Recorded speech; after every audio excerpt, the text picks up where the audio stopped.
So we have a couple questions that just came in. Amanda asked, how do I know what wildflowers grow in my region? That's a great question. So we'll go back here. If you look at our website, which is AmericanMeadows.com, you'll see on our wildflower page, we have it broken down per region. So we're here in the Northeast, so if I were to click on the Northeast, it will bring up a page which shows you've got a bunch of options here which will show the different types of mixtures that are applicable to your region. So if I went back here and I was from the Southwest, so we really wanted to make it easy to first identify exactly where you're located. So when you click on our wildflower seed page, you'll come to the map, which will then allow you to click on the region that's applicable for your area.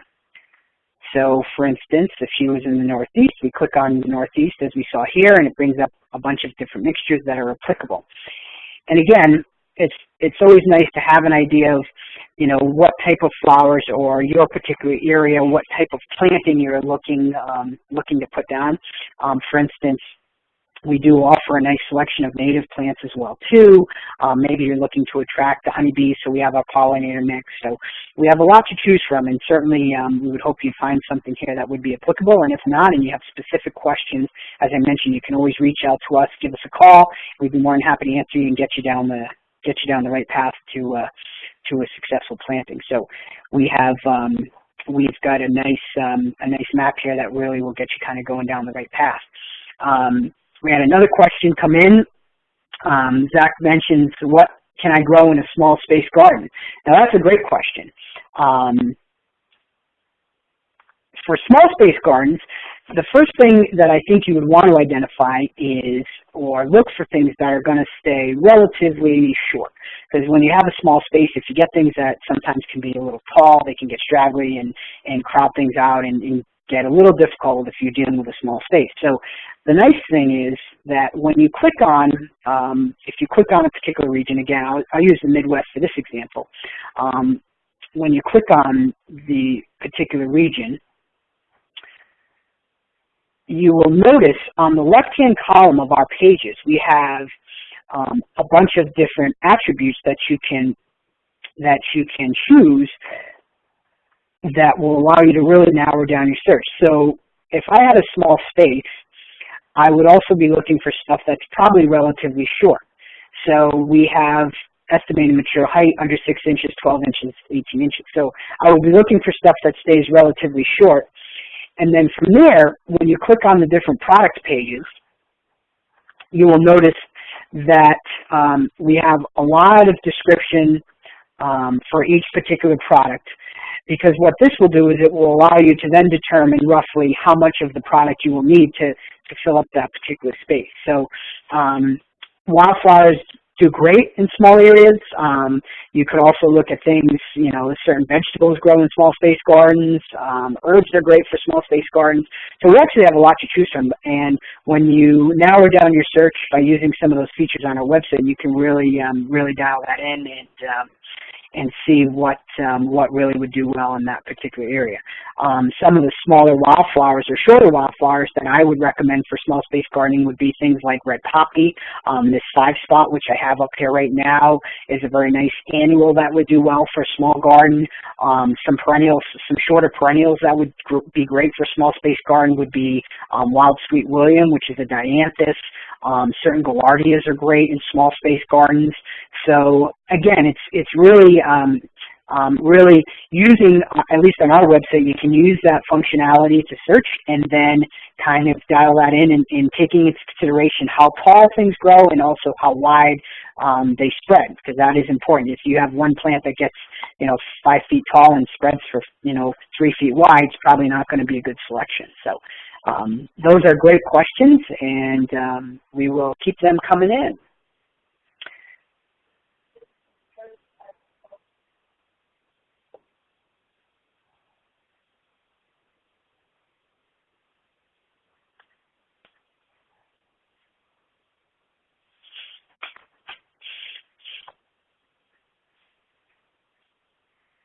Here's another question that came in as far as, do we have stuff for shade? Now that's a good question. That's one that we get often, and again, if you go back to our website under our wildflowers, we do have actually lots for shade. We actually have a mixture called a partial shade mixture, and it is ideal for areas that only get 2 to 3 hours of sun or filtered sun. It's a nice blend of annual and perennial wildflowers that will do well in a lot of different parts of the country, as long as you're getting, again, that 2 to 3 hours of sun. We also have a shade collection as well too. So although the majority of the wildflowers that we specialize in are what I would consider sun lovers, we do have some shade varieties that would do well, again, in about that 2 to 3 hours of sun or filtered sun. You're always going to need some sun, because obviously when you're dealing with seed and germination, you're always going to need those, that sunlight for the seed to germinate. So we do offer some nice shade varieties. So just because you have shade does not mean that you cannot have wildflowers. So, and then we also offer a nice selection of woodland wildflowers as well too, which will be a webinar for another day. But we do have some nice shade offerings.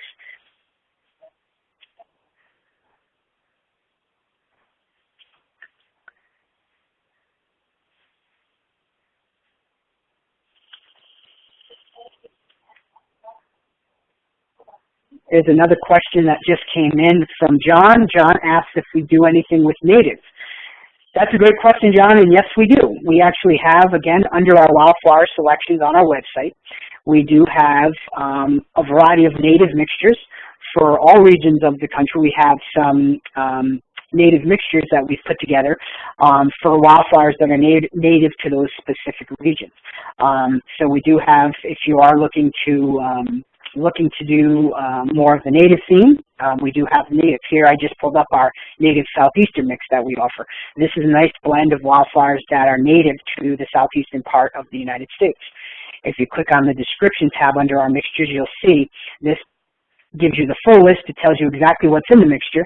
And this also comes when you do purchase from us. You get a list that is included with your mix that has all the flowers in it as well too. So again, very important to know what's in the mixture. But we do a lot with natives, and they are very important as well too. So we have a nice selection of native mixtures, and we do a lot with the native. And you'll see we offer a lot of these as individual species as well too, which you can purchase. So we do a lot with natives, yes. So.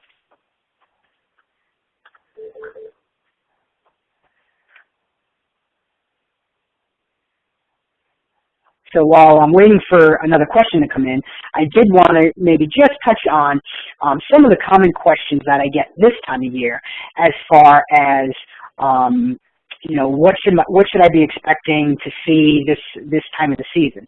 So it's let's see, today it is June 4th, and one of the big questions that I get is there still time to plant for this season? And the answer to that question is certainly yes.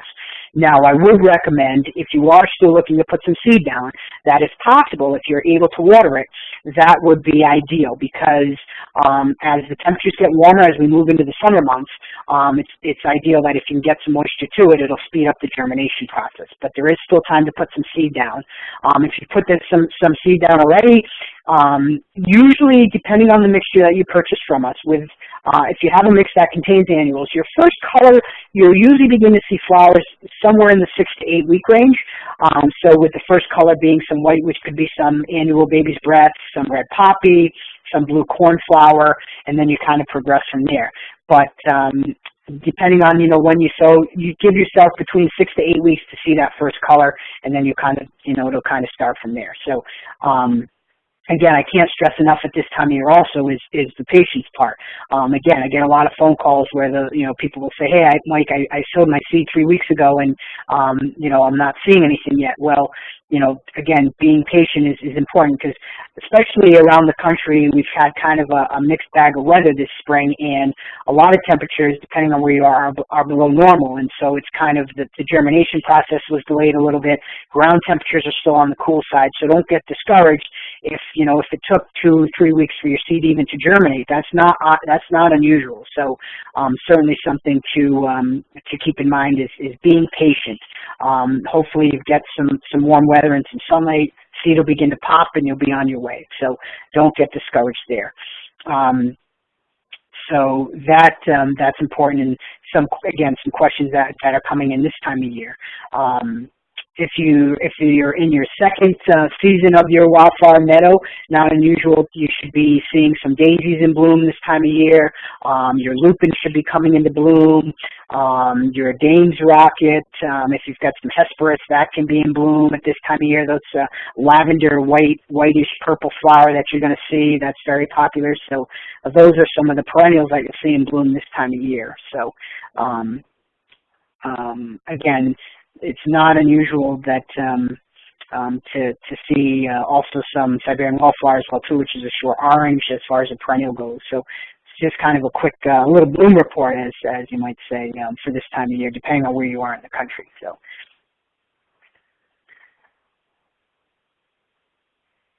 here's another question that just came in from Barbara.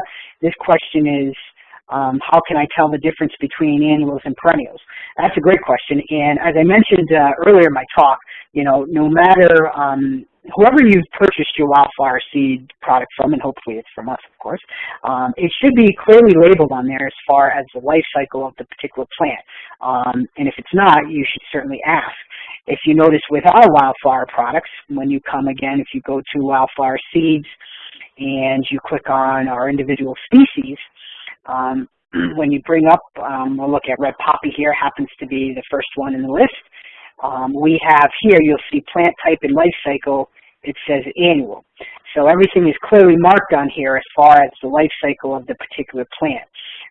Again, when you purchase a mixture, same thing. The mixture should be clearly labeled as far as the life cycle of the plants that are included in the mixture.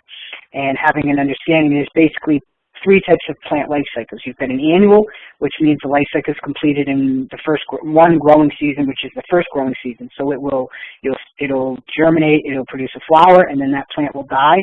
And the only way it's going to come back is if it drops its seed. You've got perennial, which means it will continue to come back year after year as long as the root structure is viable. But with the perennial from seed, the reminder which we talked about earlier was it will not produce a flower from seed. So if you were to buy an all-perennial mix and plant it this spring, or if you have, you should not expect to see any color until spring, beginning in the spring of 2014. So that's also important. And then the third life cycle, which doesn't include a lot of plants, but there are a few, is biennials. And a biennial life cycle is completed in two seasons, where like a perennial, it grows greens the first year, but then like an annual, it begins to bloom in the second season, but that plant will then die after 2 years. So the only way it'll come back is if it drops its seed. There aren't too many biennial plants or plants that fit under the biennial life cycle, but one in particular that everybody is aware of, that's a very popular one, is Black-Eyed Susan. That is technically a biennial plant. A lot of people think it's a perennial because it's been hybridized, but technically the Rudbeckia hirta is a biennial. So so again, it's important to know, and again, whoever you're purchasing from, and hopefully it's from us, the plant should clearly be marked as far as the life cycle. So that way, again, as I mentioned earlier, it's going to allow you to better set that expectation as well too, with an understanding and knowing exactly what when your flowers should begin to bloom. So great question there, Barbara. Thanks.